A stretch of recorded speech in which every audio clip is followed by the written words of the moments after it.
അങ്ങനെ ഇവിടെ ചത്തങ്ങ് ചത്തോട്ടെ. എന്തെല്ലാം ആനുകൂല്യങ്ങൾ ഞങ്ങൾക്ക് വരുന്നുണ്ട് ആദിവാസികൾക്ക്. എന്തെങ്കിലും ഒരു ആനുകൂല്യം ഞങ്ങൾക്ക് ഇവിടെ ഉണ്ടോ?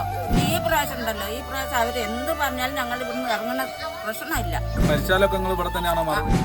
സ്ഥലത്തിന്റെ ആവശ്യമൊന്നുമില്ല. പിന്നെ വീട് കിട്ടിയ നമ്മള് ഏതെങ്കിലൊക്കെ പണിക്ക് പോയിട്ട് നമ്മളെ കുടുംബം നോക്കും. അതാണ് എല്ലാം വേണ്ട.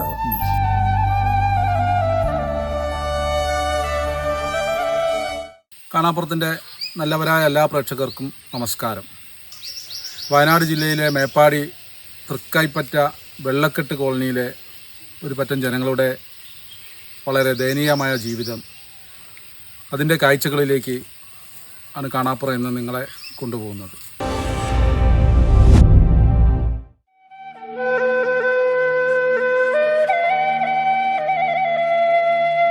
കേരളം ഒരുപാട് വികസിച്ചു എന്ന് നമ്മൾ അഭിമാനത്തോടെ പറയുമ്പോഴും ഒരു മഴ പെയ്താൽ പുറം ലോകവുമായി ഒറ്റപ്പെട്ടു പോകുന്ന മനുഷ്യർ ഇന്നും നമ്മുടെ ഇടയിലുണ്ട്. വയനാട് ജില്ലയിലെ മേപ്പാടി പഞ്ചായത്തിൽ തൃക്കൈപ്പറ്റ വെള്ളക്കെട്ട് ആദിവാസി കോളനിയിലെ ദുരിതപൂർണമായ ജീവിത കാഴ്ചയിലേക്കാണ് ഇന്ന് നമ്മൾ ക്യാമറ തിരിക്കുന്നത്.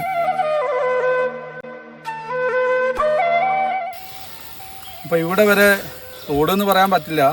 ഇതിലെങ്ങനെ വന്നു കഴിഞ്ഞാൽ ഇനി വെള്ളക്കെട്ട് കോളനിയിലേക്കുള്ള വഴിയാണിത്. ഈ വഴി കൂടെയാണ് ഇവർ അരിയും പലചരക്ക് സാധനങ്ങളൊക്കെ വാങ്ങി വീട്ടിലേക്ക് പോകുന്നത്. നമ്മളിപ്പോൾ തന്നെ ക്ഷീണിച്ചിട്ടുണ്ട്, എന്നാലും നമുക്ക് കയറി നോക്കാം.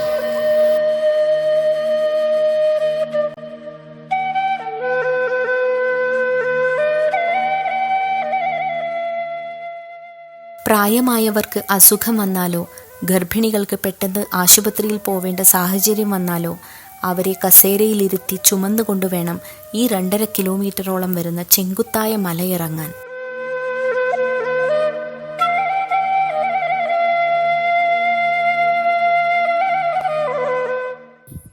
ഏകദേശം ഒരു കാഭാഗമായിട്ടേ ഉള്ളൂ. അപ്പോൾ തന്നെ നമുക്ക് വയ്യ. ഈ വഴി കൂടെയാണ് വയ്യാത്ത ആൾക്കാരും സ്കൂൾ കുട്ടികളും ഗർഭിണികളും എല്ലാവരും ഇവിടെ നിന്ന് ടൗണിലേക്ക് പോകുന്നതും തിരിച്ചു വരുന്നതും വഴി കൂടെയാണ് നമ്മളിപ്പോൾ കയറുന്നത്. നമുക്കൊരു സാധനം കയ്യിലില്ലാതെ തന്നെ കയറാൻ പറ്റുന്നില്ല.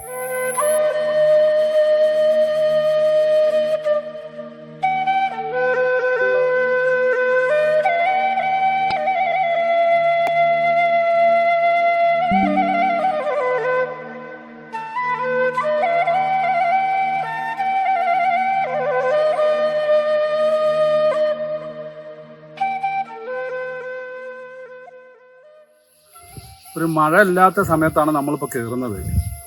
ഇപ്പം തന്നെ ഇത്രയും ബുദ്ധിമുട്ടുണ്ടെങ്കിൽ നല്ല മഴയത്ത് വെള്ളമൊക്കെ ഒഴുകുന്ന സമയത്ത് ചെറിയ കുട്ടികളൊക്കെ ഇവിടുന്ന് സ്കൂളിൽ പോകുന്ന കാര്യം ഒന്ന് സങ്കല്പിച്ച് നോക്കിയാൽ മതി. ഇങ്ങനെയും കേരളത്തിൽ ജനങ്ങൾ ജീവിക്കുന്നുണ്ട് എന്നുള്ളത് സത്യത്തിൽ ഇവിടെ എത്തിയപ്പോൾ ഭയങ്കര വിഷമം തോന്നുന്നുണ്ട്.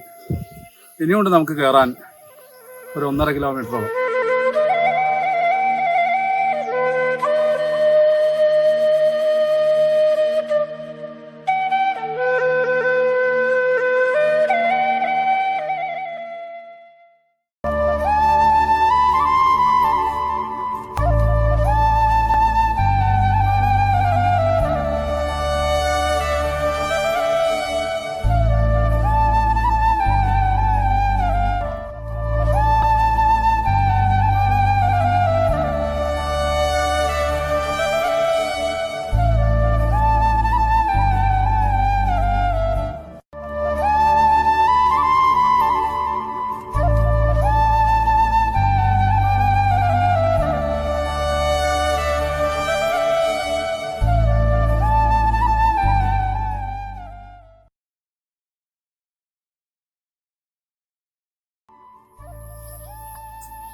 ഇവിടെ കറണ്ടുള്ള 3 വീടുകളുണ്ട്. അതിലൊരു വീടാണിത്. മൊത്തം മണ്ണ് കൊണ്ട് നിർമ്മിച്ച വീടാണ്. വെറും പ്ലാസ്റ്റിക് ഷീറ്റ് മാത്രമേ മേൽക്കൂരായിട്ടുള്ളൂ.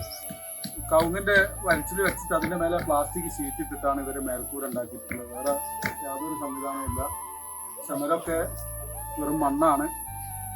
നിലം ഒക്കെ പണ്ടത്തെ രീതിയിൽ ചാണകമൊക്കെ തേച്ചിട്ടുള്ള വീടുകളാണ്. അതിൽ ഈ ഒരു വീട്ടിൽ കറണ്ട് ഉണ്ട്. ഇതുപോലെ 3 വീട്ടിൽ ഇവിടെ കറണ്ട് ഉണ്ട്.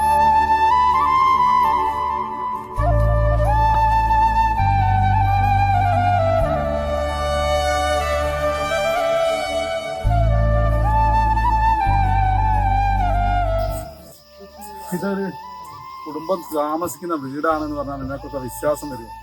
ഈ 2026 കാലഘട്ടത്തിൽ ഒരു പ്ലാസ്റ്റിക് മറച്ചിട്ടൊരു കുഞ്ഞു വാതിലും ഈ കാട്ടിൻ്റെ ഉള്ളിൽ എന്തൊരു സേഫ് ആയിട്ടൊക്കെ ഉള്ളത്. ഇവിടെയൊക്കെ ചെറിയ കുട്ടികളുണ്ട്, പ്രായമായ ആൾക്കാരുണ്ട്.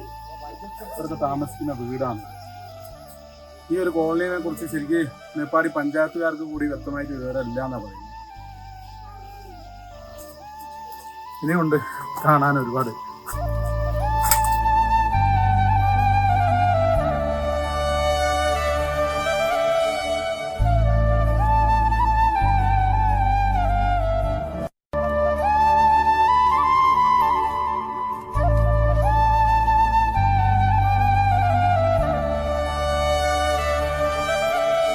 അപ്പോൾ പുറത്തുനിന്ന് 2 ആൾക്കാർ വന്നപ്പോൾ തന്നെ ഇവരൊക്കെ ഒരു സന്തോഷം കണ്ടോ. ഇവരൊരു കാര്യങ്ങൾ അന്വേഷിക്കാനോ ഇവരെക്കുറിച്ച് ചോദിക്കാനോ പറയാനോ ഒരു മനുഷ്യനും ഇങ്ങോട്ട് എത്തിപ്പെടാറില്ല. ഇങ്ങനെ കുറച്ച് ആൾക്കാർ ഇവിടെ ജീവിക്കുന്നുണ്ടോ എന്നുള്ളത് തന്നെ അധികൃതർക്കൊന്നും അറിയുന്നില്ല എന്നുള്ളതാണ് സത്യം.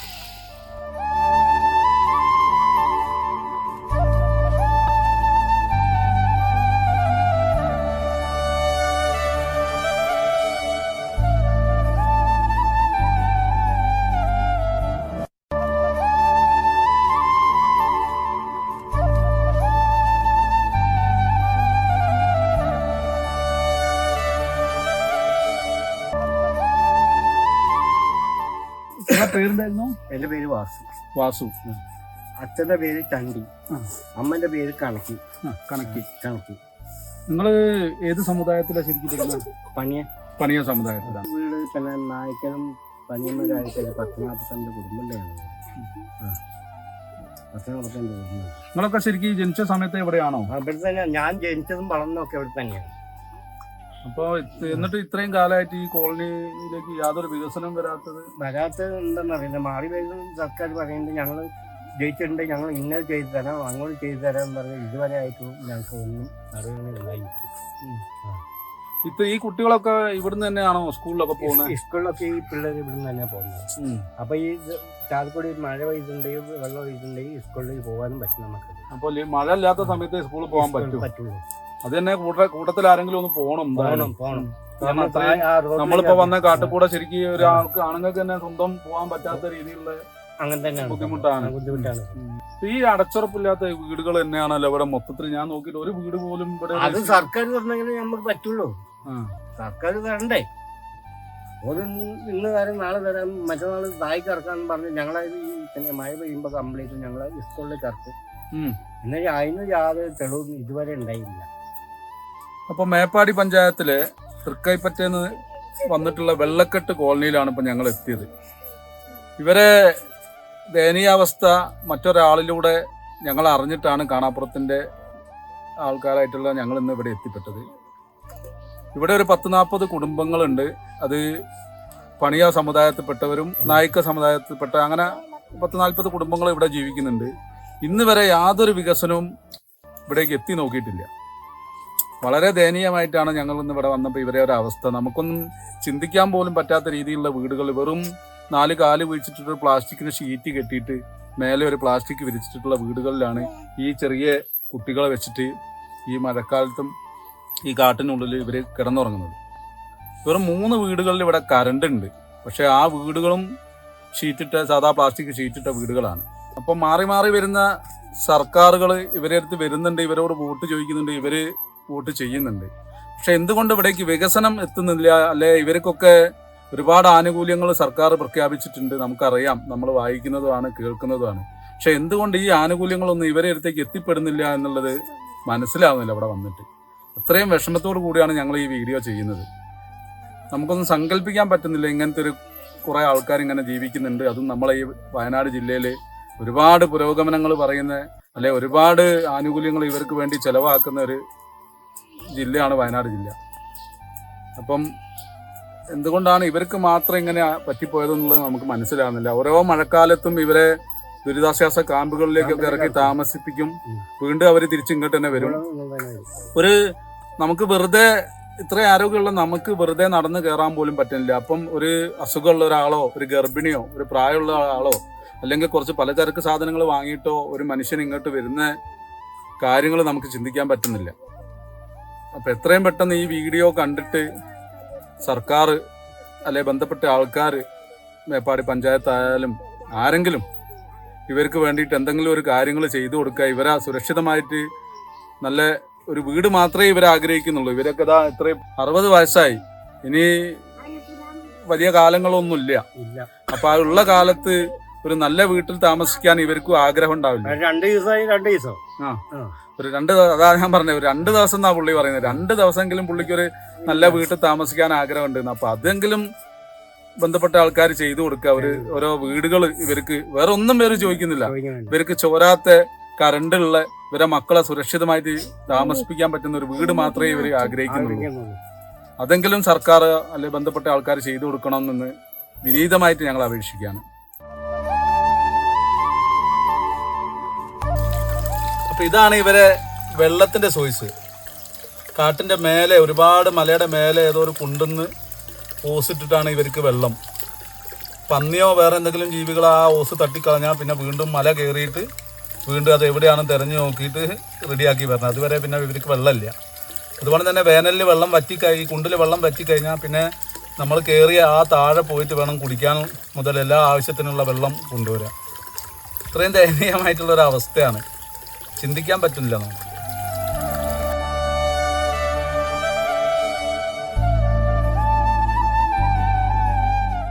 ഇതാണ് ഈ വെള്ളക്കെട്ട് കോളനിയുടെ ഏറ്റവും അവസാനത്തെ വീടിന്റെ മുറ്റത്താണ് ഇപ്പൊ നമ്മൾ നിൽക്കുന്നത്.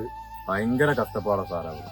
ഇവിടെ നമ്മൾക്കൊരു റേഷൻ വാങ്ങി വരണമെങ്കിൽ തന്നെ 30 കിലോ അരി നമ്മൾ അവിടുന്ന് പകുതി വരെ കൊണ്ടുവന്നിട്ട് അവിടെ വെച്ചിട്ടാണ് ഇങ്ങോട്ട് കൊണ്ടുപോകുന്നത്. രാവിലെ ഇറങ്ങിയ ചിലപ്പോൾ വൈകുന്നേരം അരി എത്തിക്കാൻ. നമ്പർമാരെല്ലാവരുടെ അടുത്തും ഞങ്ങൾ പറയും, ഞങ്ങൾക്ക് ഓരോ വീട് പാസ്സാക്കി തരണം. അവർ പറയും ഈ വർഷം ഇലക്ഷൻ കഴിഞ്ഞിട്ട് നമുക്ക് വീടെല്ലാം ശരിയാക്കി തരണം എന്നൊക്കെ പറയും. ഈ ഇലക്ഷൻ കഴിഞ്ഞാൽ പണ്ടത്തെ അതേ ആളെ കാണൂല. ഇനിയിപ്പോ നമ്മൾ താഴെ അങ്ങാടിയിൽ ഇറങ്ങിയാൽ തന്നെ ഒരു കണ്ടാ വരാൻ മുമ്പ് അത്രയും ഭയങ്കര. ഇനി അടുത്ത ഇലക്ഷൻ ആകണം കണ്ടാ മുണ്ടെങ്കിൽ അത്രയും ഭയങ്കര. നമ്മളെ ഇടയ്ക്കിടയ്ക്ക് ഇങ്ങോട്ട് വരും വരല്ല, പ്രൊമോട്ടർമാർ വരില്ല, നമ്പർമാർ വരില്ല. ഇങ്ങനെയാണ് സംഭവം, അന്വേഷിക്കാൻ ഒന്നും വരില്ല. ഈ ഒരു കോളനിയിൽ മാത്രം സാറ് പുരോഗമനമില്ലാത്ത, ബാക്കി എല്ലാ കോളനിയിലും എല്ലാവരും എത്തിപ്പെടുന്നുണ്ട്. കറണ്ടും കോളനിയൊക്കെ നമ്മൾ കാണുന്നുണ്ടല്ലോ. എല്ലാവർക്കും നല്ല വീടൊക്കെ ആയി പോയി, എല്ലാവർക്കും ആയി വഴിയായി. എല്ലാവരും ഇപ്പൊ ഒരു കോളനിയിലും ഒരു മനുഷ്യന്മാരും ഇപ്പൊ ഇങ്ങനത്തെ ഒരു ഷെഡിൽ കിടന്നുറങ്ങുന്നു. എല്ലാരും നല്ല വാർപ്പ് വീട്, കയ്യില് കാവി ഇതൊക്കെ ഇട്ട് റോഡ് സൈഡില് കരണ്ട് വെള്ളം എല്ലാത്തിനും. ഇതിപ്പോ ഞമ്മക്കതൊന്നും ഇല്ലാതെ ഭയങ്കര കഷ്ടം. ആഗ്രഹമല്ലേ നല്ലൊരു എല്ലാം നല്ല ആഗ്രഹമുണ്ട് സാർ. ആയിക്കോട്ടെ, എന്തായാലും അതൊന്ന് ഈ ഒരു വീഡിയോ കണ്ടിട്ടുണ്ടെങ്കിലും ഇവരെ ഒരു ആഗ്രഹം ആരെങ്കിലും ബന്ധപ്പെട്ട ആൾക്കാർ സാധിച്ചു കൊടുക്കുന്നുള്ളതാണ് നമ്മളെ ഒരു സന്തോഷമായി നടത്തി തരികയാണ് സാർ. ഇത്ര ഇതിന് ജീവിതത്തിൽ നല്ലൊരു വീട്ടിൽ കിടന്നുറങ്ങണമെന്ന് കൂടുതൽ മോഹങ്ങളൊന്നുമില്ല. നല്ലൊരു വീട്ടിൽ ഒരു ദിവസമെങ്കിലും കിടന്നുറങ്ങണം എന്നാണ് എല്ലാരും ഞങ്ങളോട് ആവശ്യപ്പെട്ടത്. വേറെ ഒന്നും ആവശ്യപ്പെട്ടിട്ടില്ല. സ്ഥലം ഒന്നും വേണ്ട, നമുക്ക് ഒരു വീട് കിട്ടിയാൽ സാർ, നല്ലൊരു വീട്. സ്ഥലത്തിന്റെ ആവശ്യമൊന്നുമില്ല. പിന്നെ വീട് കിട്ടിയ നമ്മൾ ഇല്ലെങ്കിലൊക്കെ പണിക്ക് പോയിട്ട് നമ്മളെ കുടുംബം നോക്കാം. അതാണ് എല്ലാം വേണ്ട.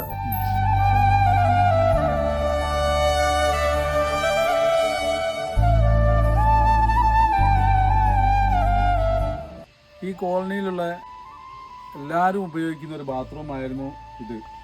അതായത് എല്ലാ വീടിനും ബാത്റൂമില്ല, ആകെ ഒരു ബാത്റൂമേ ഉള്ളായിരുന്നു. ഇത് പൊളിഞ്ഞു പോയിട്ട് ഇപ്പോൾ വർഷങ്ങളായി. ഇവർ അപേക്ഷകൾ ഒരുപാട് തവണ കൊടുത്തു, പക്ഷെ ഇതുവരെ ഒരു ബാത്റൂം ഇവർക്ക് അനുവദിച്ച് കിട്ടിയിട്ടില്ല. വളരെ കഷ്ടമുണ്ട് അത്. കാരണം അച്ഛന്മാരും അമ്മമാരും പെൺകുട്ടികളും ആൺകുട്ടികളും എല്ലാം ഉള്ളൊരു കോളനിയാണ്. അപ്പോൾ ഇവർക്ക് പൊതുവായിട്ട് ഉപയോഗിക്കാനുള്ള ഒരു ബാത്റൂമായിരുന്നു. ഈ ഒരു ബാത്റൂം തന്നെയെങ്കിലും അധികൃതർ എത്രയും പെട്ടെന്നൊന്ന് ശരിയായി കൊടുക്കും എന്നുള്ളൊരു പ്രതീക്ഷ ഇവർക്കുണ്ട്. വെള്ളക്കെട്ട് കോളനി അവർക്ക് ആർക്കും അറിയില്ല, പഞ്ചായത്ത് വരെ അറിയില്ല. അങ്ങനെയുള്ള സ്ഥിതിയാണ് ഞങ്ങളത്. അവർക്ക് ആവശ്യമുള്ള സാധനത്തിന് മാത്രം അവർ അങ്ങോട്ട് കയറി ഇങ്ങോട്ട് വരും. അവർക്ക് അന്ന് മാത്രമേ വെള്ളക്കെട്ട് കോളനി അറിയുള്ളൂ, പിന്നെ അല്ലെങ്കിൽ അറിയില്ല. വോട്ടിന്റെ സമയത്ത് മാത്രമേ അറിയുള്ളൂ വെള്ളക്കെട്ട് കോളനി എവിടെ ഉണ്ടെന്ന്, ഇവിടെ എത്ര ആൾക്കാരുണ്ടെന്ന് അവർക്ക് വോട്ടിന്റെ സമയത്ത് ഇത്ര കുടുംബം ഇവിടെ ഉണ്ട് എന്നുള്ളത് വരെ അവർക്ക് അറിയില്ല. ഒരു മെമ്പറെ നമ്മൾ തെരഞ്ഞെടുക്കപ്പെടുന്നത്. അയാളെന്ന് വെച്ചിട്ടുണ്ടെങ്കിൽ ഒരു അവിടെ എവിടെയെങ്കിലും കൂടിയിട്ട് ഫോണിൽ വിളിച്ചു ചോദിക്കും. ഇവിടുത്തെ കാര്യം ആരും അന്വേഷിക്കുന്നില്ല. അങ്ങനെ ഇവിടെ വിട്ടിട്ടുണ്ട്. ഞങ്ങൾക്ക് ഇവിടേക്ക് നിയമിക്കാന് പ്രൊമോട്ടർ. അവളാണെങ്കിൽ അവളെ വീട്ടിൽ നിന്നിട്ടാ എല്ലാം വിളിച്ച് അന്വേഷിക്കണേ. ഇവിടേക്ക് എന്തെങ്കിലും രോഗബാധനുണ്ടാവുള്ളൂ. ഒരാൾ സുഖമില്ലാതെ കിടന്നാലോ ഒരാൾക്ക് വയ്യാതായാലും ഇവിടെ കൊണ്ടുപോകാൻ പിടിക്കാനും ആരാ ഉള്ളത്? ഇവര് വേണ്ടേ? ഇവരാരും വരില്ല. ഇങ്ങോട്ട് തിരിഞ്ഞു നോക്കില്ല. ഇത്രയും മക്കളുണ്ട്. മക്കൾക്ക് വയസ്സാകില്ല. കുട്ടികളൊക്കെ സ്കൂളിൽ പോണതാ. നെല്ലിമോൾ അവിടെ സ്കൂളിൽ പോണ മക്കളാണ്. ഇനി എന്തെങ്കിലും ഒരു വയസ്സാവിധി ഉണ്ട്? സാർമാർ വന്നപ്പോ കണ്ടോ? ഒരു വയസ്സാവിധി ഇല്ല. ഞങ്ങൾ ഈ വയസ്സാവിധ്യത്തിന് എത്ര ഞങ്ങൾ കഷ്ടപ്പെട്ട് ഞങ്ങൾ പറയുന്നുണ്ട്. ഒരു ഇടവഴി ഞങ്ങൾക്ക് ഉണ്ടാക്കി തരികയെന്ന് പറഞ്ഞിട്ട് ആരും തിരിഞ്ഞു നോക്കില്ല.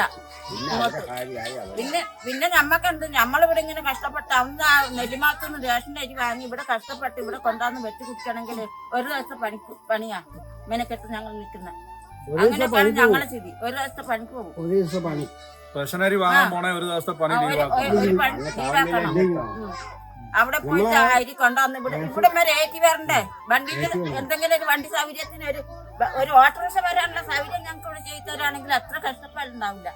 അതുവരെ അവർ ചെയ്തു തരുന്നില്ല. പിന്നെ ഞങ്ങൾ എന്ത് ചെയ്യാനാ? ഞങ്ങളെ കാര്യം ഇത് ഇങ്ങനെയൊക്കെയാണ് സാർമാരെ. ഞങ്ങൾ ഇവിടെ ഞങ്ങൾ വെറുതെ കഷ്ടത്തിന് മഴക്കാലാകുമ്പോ ഒന്ന് ക്യാമ്പിലേക്ക് വിടും, സ്കൂളിലേക്ക്. ഞങ്ങൾ അത് ഞങ്ങൾ പറയുന്നുണ്ട്. അവര് ഞങ്ങളെ കൊല്ലത്തും ഞങ്ങൾ ഇറക്കി സ്കൂളിലേക്ക് വിടണ്ട. ഞങ്ങൾക്കൊരു വീട് സൗകര്യം തരും, പൈസ സൗകര്യം തരും. എന്നാൽ ഞങ്ങൾക്ക് ഏത് സമയം ഞങ്ങൾക്ക് ഇങ്ങനെ നിങ്ങൾ പറയുമ്പോ ഇറങ്ങാനും പോകാനും ഞങ്ങൾ എന്താ പട്ടികളാണോ? ഇവര് അവിടേക്ക് വിളിക്കുമ്പോ അവിടേക്ക് പോകാൻ അവിടെ നിന്ന് ഓടിച്ചു വിടുമ്പോ ഞങ്ങൾ ഇങ്ങോട്ട് വരാൻ ഇവരെ പട്ടികളോ ഞങ്ങൾ? ഈ പ്രാവശ്യം അവർ പറഞ്ഞല്ലോ ഞങ്ങൾ പോയിട്ടില്ല. 2 ദിവസത്തെ മയക്കും വേണ്ടിയിട്ടാണ് ഞങ്ങള് ക്യാമ്പിലേക്ക് പോകാൻ പറഞ്ഞ. ഞങ്ങൾ പോയിട്ടില്ല. എന്തിന്റെ ആവശ്യം ഞങ്ങക്ക്? അങ്ങനെ ഇവിടെ ചത്തങ്ങ് ചത്തോട്ടെ. അവരെവിടെയും ഞങ്ങളെ കൊണ്ടുവിടണ്ട. ഇനി ഞങ്ങൾ ഇറങ്ങുന്നില്ല. ഇവരെ അത്രയും വിഷമം കൊണ്ടാണ് ഇവരത് പറയുന്നത്. കാരണം എല്ലാ വർഷത്തിലും നല്ല മഴ കനക്കുന്ന സമയത്ത് സ്കൂളിലേക്ക് കെട്ടും മാറാപ്പ് എടുത്ത് കുട്ടികളെയും കൂട്ടി പോവുക, മഴ ചോരുമ്പോൾ തിരിച്ച് മലയുടെ മേലേക്ക് തന്നെ കയറുക. നല്ല ശാശ്വതമായിട്ട് അതിനൊരു പരിഹാരമാണ് ഇവര് ആഗ്രഹിക്കുന്നത്. ഒരാൾ ചത്തവരാരെങ്കിലും തിന്നു നോക്കോ? ആരും തിന്നു നോക്കോ? മരിച്ചാലൊക്കെ നിങ്ങൾ ഇവിടെ തന്നെയാണോ മറവ്? ഇവിടെ തന്നെയാണ് മറവ് ചെയ്യുന്നത്. എല്ലാവരും ഇവിടെ തന്നെ മറവ് ചെയ്യുന്നത്. ഈ അതിനൊന്നും ഇവരെ സൗകര്യം ചെയ്തിട്ടില്ല. ഞങ്ങളെ കാര്യം എന്ന് വെച്ചിട്ടുണ്ടെങ്കിൽ ഞങ്ങളൊക്കെ ഇങ്ങനെയാണ്. ഞങ്ങൾ കുറേ ആയി ഞങ്ങളെ മെമ്പറോടും ഞങ്ങളെ പ്രൊമോട്ടറോടും എല്ലായിടത്തും ഞങ്ങൾ ആവശ്യപ്പെടുന്നുണ്ട്. ഞങ്ങൾക്ക് ഇതേപോലെ ഇപ്പൊ ഞങ്ങൾക്ക് എന്തെല്ലാം ആനുകൂല്യങ്ങളുണ്ട്. ഞങ്ങൾക്ക് ഈ വെള്ളക്കെട്ട് കോളനിക്ക് ഒന്നുമില്ല. ഒരു സാധനം കിട്ടില്ല. ഞങ്ങൾക്ക് എന്തെല്ലാം ആനുകൂല്യങ്ങൾ ഞങ്ങൾക്ക് വരുന്നുണ്ട്. ആദിവാസികൾക്ക് എന്തെങ്കിലും ഒരു ആനുകൂല്യം ഞങ്ങൾക്ക് ഇവിടെ ഉണ്ടോ? ഇല്ല. ഞങ്ങൾ പണിയെടുക്കുക, കൊണ്ടുവരിക, തിന്നുക. ഒരു കിറ്റ് ഉണ്ടെങ്കിൽ കിറ്റില്ല. വേറെ എന്തെങ്കിലും എല്ലായിടത്തും കിറ്റ് കൊടുത്തു. ഇവിടെ കിട്ടിയിട്ടില്ല. എല്ലായിടത്തും കിറ്റൊക്കെ കൊടുത്തു. ഇവിടെ ഈ വക വന്നിട്ടും ഇല്ല, കിട്ടിയിട്ടുമില്ല. അതൊക്കെയാണ് ഞങ്ങൾ എന്തെങ്കിലും കിട്ടണമെങ്കിൽ ഞങ്ങൾ താഴെ പോകാൻ ഞങ്ങളെ പണിക്കൂലിക്ക് വാങ്ങിക്കൊണ്ടാന്ന് ഇവിടെ തിന്ന ഇവിടെ കൂടുക. അത്ര തന്നെയുള്ളൂ. ഇനി ഈ പ്രാവശ്യം ഉണ്ടല്ലോ, ഈ പ്രാവശ്യം അവര് എന്ത് പറഞ്ഞാലും ഞങ്ങൾ ഇവിടുന്ന് ഇറങ്ങുന്ന പ്രശ്നമില്ല. അങ്ങനെ പോയിക്കോട്ടെ. ഇവർക്കെന്താ? ഇവർ ഞങ്ങളെ കാര്യം അന്വേഷിക്കുന്നില്ലല്ലോ. പിന്നെന്തിനാ ഇവർക്ക് ഇത്ര വലിയ ഇത് ഞങ്ങൾ സ്കൂളിലെ കൊണ്ടുവിടാന്? നല്ലൊരു വെളിച്ചത്ത് തന്നെ നമുക്ക് ഇങ്ങോട്ട് കയറാൻ അത്രയും ബുദ്ധിമുട്ടുണ്ട്. അപ്പൊ ഇതായി കഴിഞ്ഞാൽ നമുക്ക് താഴേക്ക് ഇറങ്ങാൻ ബുദ്ധിമുട്ടായിരിക്കും. അപ്പോ ഇവിടെയുള്ള കുറച്ച് കുട്ടികൾ പഠിക്കാൻ പോകുന്ന മക്കൾക്ക് ബാഗും പുസ്തകവും ഇല്ല എന്ന് ഇവിടെയുള്ള ഒരാള് വിളിച്ചു പറഞ്ഞതിന്റെ പേരിലാണ് ഞങ്ങൾ ഇന്ന് ഇവിടേക്ക് എത്തിപ്പെട്ടത്. പക്ഷെ ഇവിടെ വന്ന് നോക്കുമ്പം ബാഗും പുസ്തകത്തിനെക്കാട്ടിലും പ്രധാനം ഇവരെ ജീവിതമാണ്, ഇവർക്കൊരു വീടാണ്. അപ്പം ഞങ്ങൾ ഇന്ന് ഇവിടെ എത്തിപ്പെട്ടപ്പോൾ കണ്ട ആ ഒരു കാഴ്ച, അപ്പൊ അതുകൊണ്ട് ബന്ധപ്പെട്ട അധികാരികൾ എത്രയും പെട്ടെന്ന് മേപ്പാടി പഞ്ചായത്തിലെ തൃക്കൈപ്പറ്റ 2-ാം വാർഡ് അല്ലെ വെള്ളക്കെട്ട് കോളനിയിലെ ഇത്രയും കുടുംബങ്ങൾക്ക് സുരക്ഷിതമായിട്ട് താമസിക്കാൻ വേണ്ടി ഒരു വീട്, അത് മാത്രമേ ഇവർ ആഗ്രഹിക്കുന്നുള്ളൂ. അവരെ വിഷമങ്ങളാണ് അവർ ഇവിടുന്ന് പറഞ്ഞത്. അപ്പോൾ ഒരു വീട് എത്രയും പെട്ടെന്ന് ഇവർക്ക് ചെയ്തു കൊടുക്കാനുള്ള ഒരു സംവിധാനം ബന്ധപ്പെട്ട അധികാരികൾ ശ്രദ്ധിക്കണമെന്ന് കാണാപ്പുറം വിനീതമായിട്ട് അപേക്ഷിക്കുകയാണ്.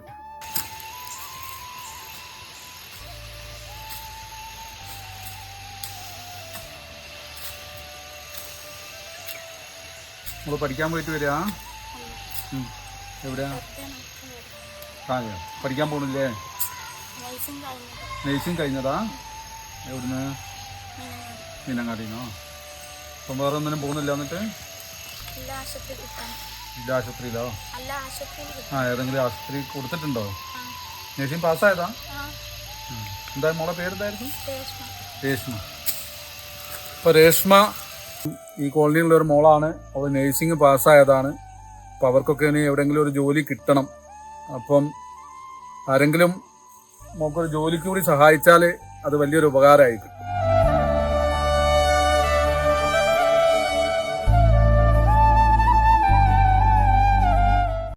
പ്രിയപ്പെട്ടവരെ, ഈ വീഡിയോ കണ്ടിട്ട് നിങ്ങളുടെ മനസ്സ് അലിയുന്നുവെങ്കിൽ, നിങ്ങൾക്കും ഇവരെ സഹായിക്കാൻ തോന്നുന്നുവെങ്കിൽ നിങ്ങൾ ഞങ്ങളുമായി ബന്ധപ്പെടുക. നിങ്ങളുടെ സഹായം നിങ്ങളുടെ കൈകളാൽ തന്നെ നമുക്ക് നേരിട്ട് ഇവരിലേക്ക് എത്തിക്കാം.